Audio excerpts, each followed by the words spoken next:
මං කියනවා වැරදි කියන්න පුළුවන් කිසි කෙනෙක් නැහැ. මං කියනවා හරි. හැබැයි හරි දරුණුයි. ඔයිට වඩා හොඳයි එනහම් පපුවට පිහියකින්. එකකින් බැරි නම් 10කින්. ඒත් ඔය වචන කියන්න එපා. ඒ වුණාට මං කියන වචන සෞම්‍යයි දරුණුයි. සෞම්‍යයි දරුණුයි.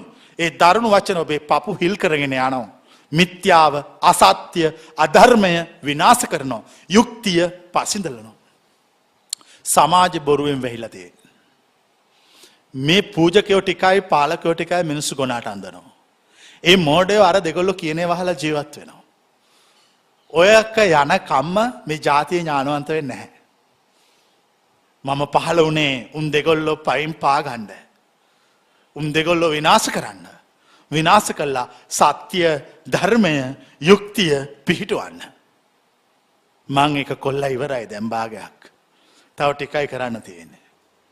මේ දේශනාවල් මේ අය හැමෝම අහන්න ඕන. මොකද්ද මේ මුන්නාස කියන්නේ? ඇයි මෙයාට මෙච්චර මිනිස්සු බනින්නේ? බනින්නේ මගේ වරදක් නිසා නෙමෙයි. උන්ගේ වරදවල් වහගෙන ඉන්න මම ඉඩ දෙන්නේ නැති නිසා. එච්චරයි ප්‍රශ්නේ. උන් කාගේවත් වරදවල් වහගෙන ඉඩ දෙන්නේ නැහැ. අපි එළියට පැනලා උම විවේචනය කරනවා. උන්ට චෝදනා කරනවා.